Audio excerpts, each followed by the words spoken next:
ceci. Il dit là, l'Éternel m'a acquise au commencement de ses voies. Peut-être je relis, hein, puisque bon. Et je vous ai dit qu'il y a trois manières de voir. Il y a des Bibles qui présentent l'Éternel m'a créé la première de ses œuvres, d'autres l'Éternel m'a possédé, donc l'Éternel m'a acquis. Comment? Possédé. Là, c'est acquis. Moi, j'ai possédé. Il y a m'a possédé. Acquis. Voilà, acquis. Voilà, merci. Voilà. Alors, ici j'ai effectivement, l'Éternel m'a acquise au commencement de ses voies. Avant ses œuvres les plus anciennes, j'ai été établi depuis l'éternité. Dès le commencement, avant l'origine de la terre, je fus enfanté quand il n'y avait point d'abîme, point de source chargée d'eau, avant que les montagnes soient affermies. Mais est-ce que déjà, je m'arrête à une chose, est-ce que Dieu, dans son essence, le Père, créateur de l'univers, a été enfanté par quelqu'un? Non, pas du tout. Il nous a dit que Dieu existe de par lui-même. De par lui-même.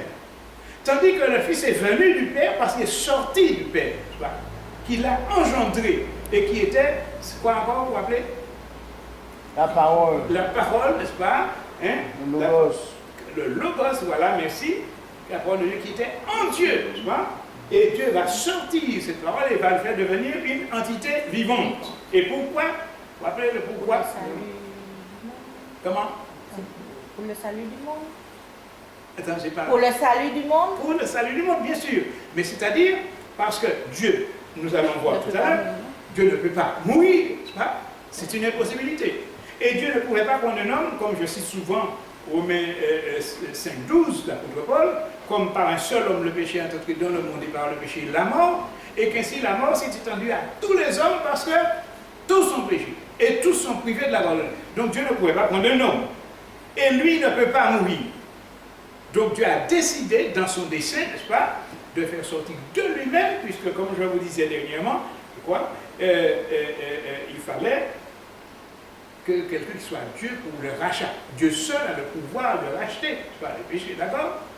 Et alors, il fallait aussi connaître cela, vers qui il allait, pour qui il allait s'offrir le sacrifice, d'accord? Et c'est pourquoi on dit que Jésus est une personne, vous vous rappelez? Hypostatique. Jésus est une personne hypostatique. Voilà, on dit que Jésus est une hypostase, d'accord? C'est-à-dire une personne qui a deux natures à la fois, une nature divine et une nature humaine, d'accord? Hypostatique. Donc finalement, il est dit là, en continuant, il n'y avait point de sous-chargé d'eau avant que les montagnes soient affermies. Il dit avant que les collines existent ou existassent au passé simple dans certains. Alors, il dit je fus enfanté. Il n'avait encore fait ni la terre, ni les campagnes, ni le premier atome de la poussière du monde. Lorsqu'il disposa les cieux, j'étais là. Lorsqu'il traça un cercle à la surface de l'abîme, lorsqu'il fixa les nuages en haut et que les sources de l'abîme jaillissent avec force, lorsqu'il donna une limite à la mer pour que les eaux ne franchissent point le bord, lorsqu'il posa les fondements de la terre, j'étais à l'œuvre auprès de lui, je faisais tous les jours ses délices, jouant sans cesse en sa présence, jouant sur le bloc de sa terre. Vous avez remarqué? Il parle de quelqu'un de il, n'est-ce pas? Il parle de quelqu'un d'autre.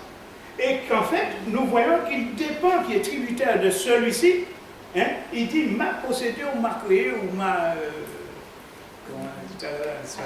acquis, n'est-ce pas? Eh bien, la première de ses œuvres, et avant ses œuvres les plus anciennes, j'ai été établi. Et c'est pourquoi je vous avais fait, je crois, lire psaume 2. Le psaume 2, versets 5 à 6, je crois. Voilà. Le psaume 2.